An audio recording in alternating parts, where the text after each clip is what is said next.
प्रणाम। भगवद गीता के अध्याय 6 के श्लोक संख्या 6 के बारे में विचार।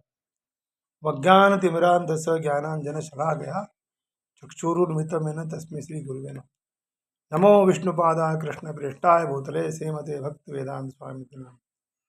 नमस्ते सरस्वती देवे गौरवाणी प्रचारणे निर्विशेषा शून्यवादी पाश्चात्य देशतारिणे। जय श्री कृष्ण चैतन्य प्रभु नित्यानंद श्री अद्वैत गदाधर श्रीवासादि गौर भक्तवृंद। हरे कृष्ण कृष्ण कृष्ण हरे हरे, हरे राम राम राम हरे। अध्याय 6 श्लोक संख्या 6। बंधुरात्मात्मनस्तस्य येनात्मेवात्मना जिता अनात्मनस्तु शत्रुत्वे वर्तेतात्मेव शत्रुवत्। यानी जिसने मन को जीत लिया है उसके लिए मन सर्वश्रेष्ठ मित्र है, किंतु जो ऐसा नहीं कर पाया उसके लिए मन सबसे बड़ा शत्रु बना रहेगा।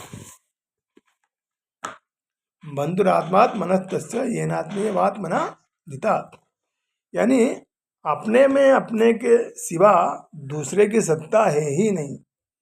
अतः जिसने अपने में अपने सिवा माने इंद्रिया मन बुद्धि की किंचित मात्र भी आवश्यकता नहीं रखी, अर्थात असत पदार्थों के आश्रय का सर्वथा त्याग करके जो अपने स्वम रूप में स्थित हो गया है उसने अपने आप को जीत लिया। वो अपने आप में स्थित हो गया, इसकी क्या पहचान है? उसका अंतःकरण समता में स्थित हो जाएगा, क्योंकि ब्रह्म निर्दोष और सम है। उस ब्रह्म की निर्दोषता और समता इसके अंतःकरण पर आ जाती है।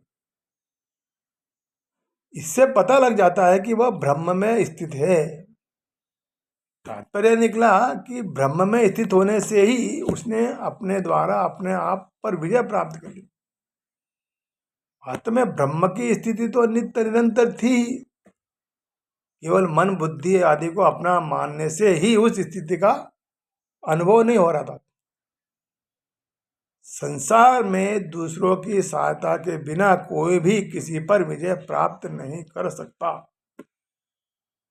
और दूसरे की सहायता लेना ही स्वयं को पराजित करना।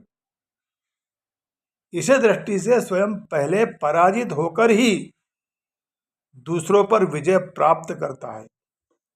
जैसे कोई अस्त्र शस्त्रों से दूसरों पर विजय प्राप्त कर लेता, दूसरों को पराजित कर देता, तो वह दूसरों को पराजित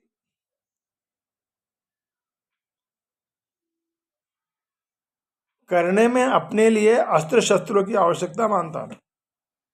अतः स्वयं अस्त्र शस्त्रों से पराजित हुआ ही माना जाएगा।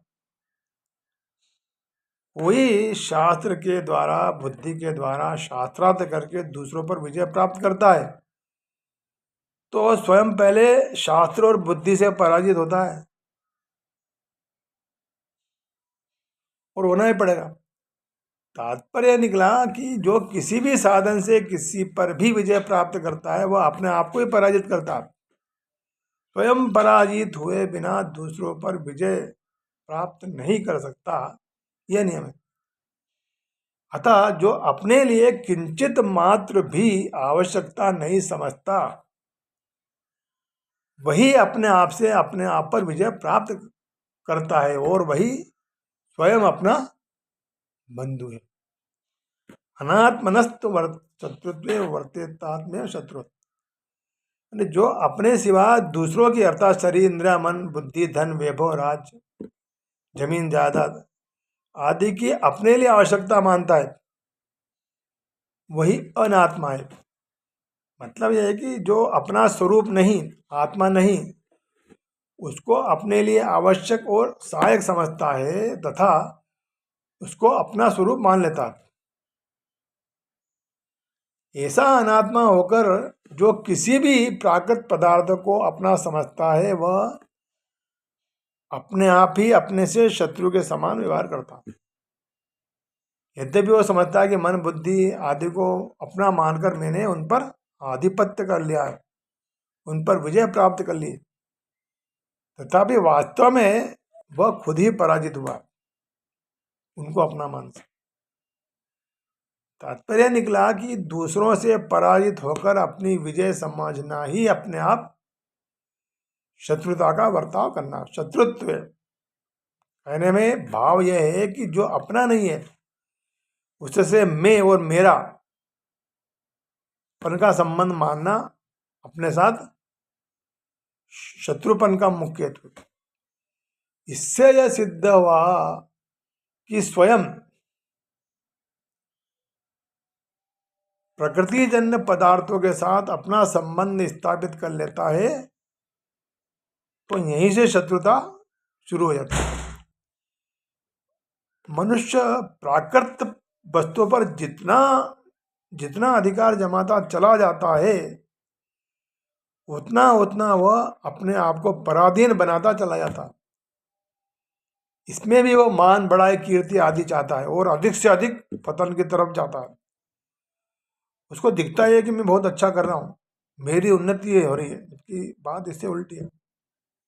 वास्तव में वह अपने साथ अपनी शत्रुता को ही बढ़ा रहा है। बड़े आश्चर्य की बात है कि जो मानव शरीर जड़ता का सर्वथा त्याग करके केवल चिन्मयता की प्राप्ति के लिए मिला है, उसको भूलकर वह वर्तमान तथा मरने के बाद भी मूर्ति चित्र आदि के रूप में अपना नाम रूप कायम रहे। इस तरह जड़ता को महत्व देकर उसको स्थिर रखना चाहता। इस तरह चिन्मय होकर भी जड़ता की दास्ता में फंसकर वो अपने आप से शत्रुता का ही व्यवहार करता।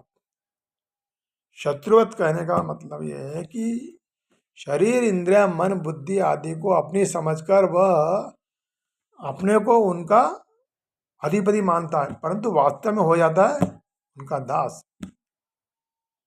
यद्यपि उसका बर्ताव है अपनी दृष्टि में अपना अहित करने का नहीं होता, फिर भी परिणाम में तो उसका अहित होता है।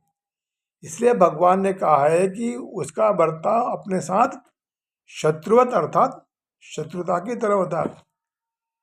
तात्पर्य है कि कोई भी मनुष्य अपनी दृष्टि में अपने साथ शत्रुता का बर्ताव नहीं करता, परंतु असत वस्तु का आश्रय लेकर मनुष्य अपने हित की दृष्टि से भी जो कुछ बर्ताव करता है वह बर्ताव अपने साथ शत्रु की तरह ही होता है, क्योंकि असत वस्तु का आश्रय परिणाम में जन्म मृत्यु रूपी महान दुख देने वाला है। हरे कृष्ण। दंड।